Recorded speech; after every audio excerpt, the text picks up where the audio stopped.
He walks through the front door and immediately knows something is wrong. The house is dark. Too dark. Too quiet. Not the kind of quiet that's peaceful, the kind that presses in on you. The kind that makes the hair on the back of your neck stand up.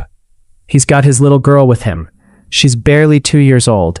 He sets her down gently in the living room and tells her to stay put. Then he heads upstairs. He reaches the bedroom door, takes a breath, pushes it open, flicks on the light, and that's when they come out of nowhere.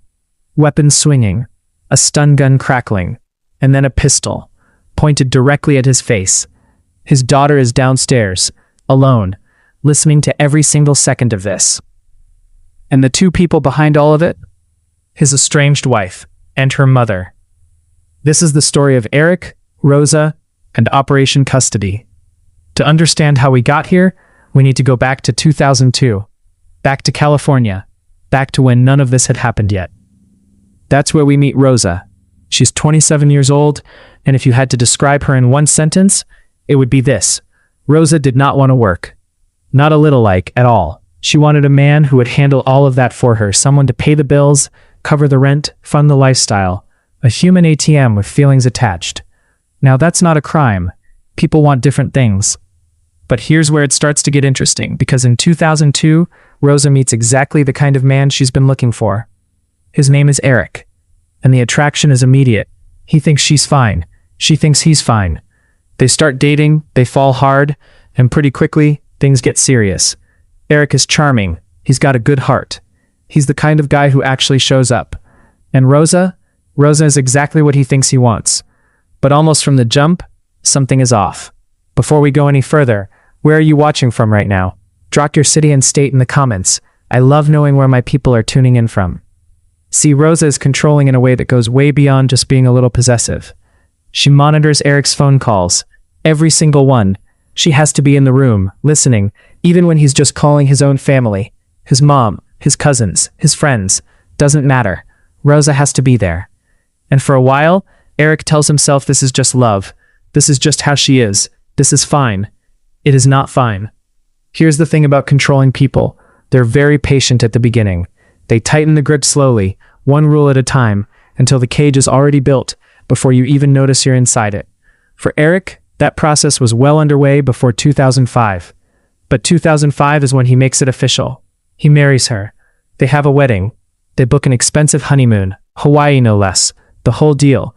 And since Rosa had by this point stopped working entirely, guess who's footing all of it? Eric. Working his job, paying for everything, smiling through it because he's in love and he wants this to work, and he genuinely believes it will. They come back from Hawaii and they come back broke, actually in debt. And Rosa isn't stressed about the debt. Rosa isn't looking for a job. Rosa is just there. Now add a pregnancy to the mix. In 2006, they have a daughter, a baby girl. And for Eric, that little girl becomes everything. She is the reason he keeps going, keeps grinding, keeps trying to hold the whole thing together. He picks up a second job, then a third. He is working constantly, morning, night, weekends, because now there's a baby, there's a mortgage, there's debt, and there is still only one income in this household. Meanwhile, Rosa seems miserable, not stressed, not worried, just miserable, and she makes sure Eric feels that misery too. She's been pulling him away from his friends for a while now. His extended family, same thing. Every time he tries to maintain a relationship outside of her, it becomes a fight. So one by one, he lets those relationships fade.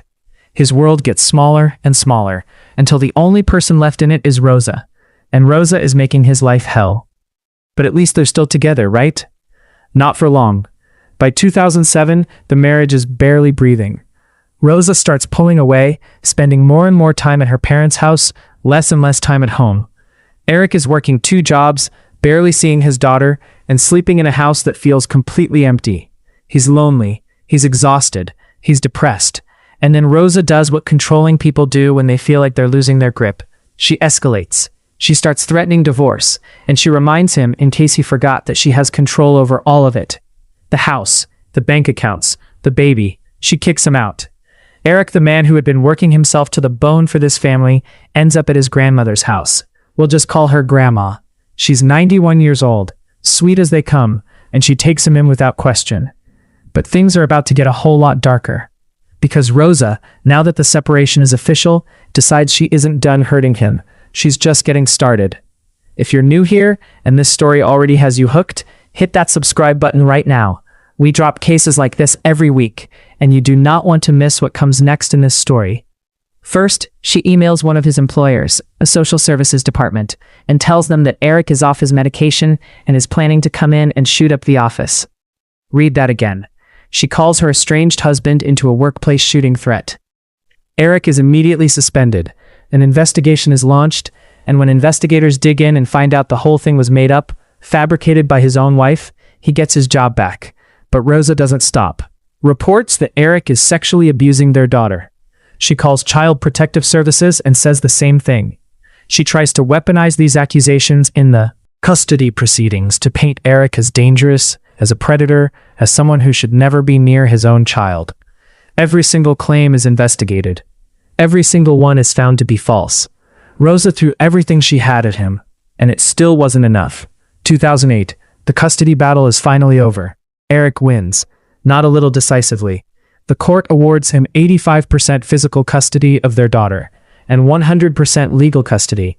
That means every major decision about that little girl's life, her school, her healthcare, her future, goes through Eric, not Rosa.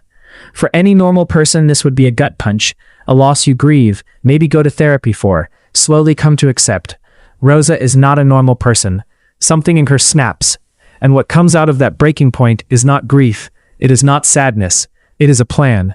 She gets together with her mother, a woman named May, and the two of them sit down and put together something they actually give a name to. They call it Operation Custody. Here is what Operation Custody involves. They will break into Grandma's house. They will murder her. They will hide inside and wait for Eric to come home from work. They will murder him too, and then they will stage the entire scene to make it look like Eric killed his own grandmother. That way Rosa gets custody back. That is the plan. Written down, thought through, named. And then they go shopping. They buy guns, a sword, a pocket saw, a throwing star, duct tape, stun guns, rope, arrows for a crossbow, a baton, handcuffs, goggles. I want you to sit with that list for a second. A sword, a throwing star, arrows for a crossbow. What exactly were they planning? A medieval ambush? And because no detail of this case is ever not shocking, they also started Googling how to get away with murder, how to strangle someone, deadly poisons, the search history of two women preparing to commit a double homicide. I need to pause right here and ask, are you genuinely shocked? Because I still can't believe this is real. Comment Operation Custody right now if this case has your jaw on the floor. Let me see how many of you are with me. They pick a morning. Rosa loads up all their gear and heads to Grandma's house. She knows Grandma should be there alone at that hour. No visitors, no Eric, just a 91-year-old woman at home by herself. Rosa enters through a side door in the garage, and when she finds Grandma, she tases her. Then she beats her with a broom. Then she strangles her. Then, to make absolutely sure, she uses the stun gun on her, a 91-year-old woman, in her own home, who had done nothing except open her door to her grandson when he had nowhere else to go. Rosa wraps her body in sheets, carries her out to the backyard shed, dumps her in a garbage can. Then she goes back inside, calls her mother, and May drives over. And together they wait. Now I want you to really imagine this. Two women sitting inside a dead woman's house, surrounded by weapons, waiting for a man to come home so they can kill him too. Hours go by. The sun moves across the sky. They sit there, waiting, in the dark. 11 hours. 11 hours they wait. It's dark outside now. And then headlights. Eric pulls up. He has his daughter with him, his 2-year-old little girl, who he was awarded custody of, who he has been fighting for through all of this. She is right there with him. He goes inside, sets her down in the living room. Something feels wrong. The house is too dark, too quiet. Stay here, he tells her. He goes upstairs. He pushes open the bedroom door. He reaches for the light switch, and Rosa and May come out of the shadows. One of them is swinging weapons.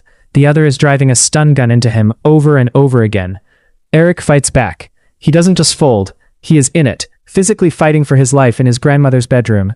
But he is outnumbered, and he is getting beaten badly. And then Rosa raises a pistol and points it at his face. She has one demand: give up custody of their daughter. Eric, beaten, shocked, with a gun aimed at him, says yes. He'll sign whatever they want. He agrees. His daughter is still downstairs. She is 2 years old, and she is listening to all of this. But here's the thing about plans. They don't always go the way you drew them up. Because outside, right at that moment, something is happening.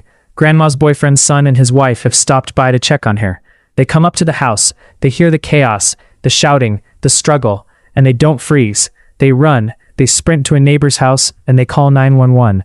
Police arrive fast. They bust through the door, and they find Eric beaten, electrocuted, held at gunpoint, and they get him out. Then they arrest Rosa. Then they arrest May. It is over. Operation Custody. This elaborately planned, weapon-filled 11-hour ambush ends with 2 women in handcuffs and Eric walking out alive. Grandma does not walk out. She is still in the garbage can in the backyard shed. A woman who lived 91 years, who raised a family, who showed up for her grandson when he needed her most, gone, because his ex-wife refused to lose. Let that land. Rosa goes to trial, and the evidence against her is overwhelming. The weapons cache, the Google searches, how to get away with murder, how to strangle someone, deadly poisons, the plan they literally gave a name to. 11 hours of premeditation inside a dead woman's home. And a daughter who heard her father being beaten while she sat alone in a living room downstairs. The jury doesn't take long. Guilty. Rosa is sentenced to 36 years to life in prison. May the mother who helped plan this, who drove over to that house and sat in that darkness for 11 hours, gets life in prison. No possibility of parole. Now there are things the verdict can't fix. Eric lost his grandmother. That little girl lost her grandmother too, before she was old enough to even understand what happened. And she lost her mother, in a different way, before she was old enough to understand that either. Eric got his daughter. He got his life back. But none of this is a clean ending. None of this ties up into a bow. It never does in true crime. That's the part that doesn't make the headlines. Here's what I keep coming back to with this case. Rosa had every opportunity to walk away. When the custody ruling came down, she could have accepted it. She could have gotten herself a good family attorney, worked with the system, maintained a relationship with her daughter. She had options. She chose an arsenal, a pocket saw, and a throwing star. And the thing that gets me most? Grandma never even figured into the original conflict. She was just there, just a 91-year-old woman who happened to be the person Eric was living with.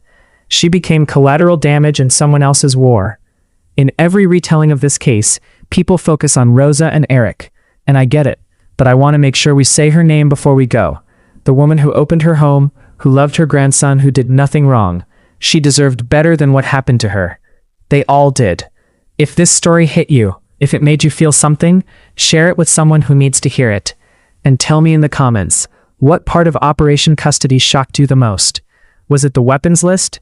The 11-hour wait? The Google searches? I read every single comment, every single one, so drop it below. And if you're not subscribed yet, what are you doing? Hit that button. I'll see you in the next one.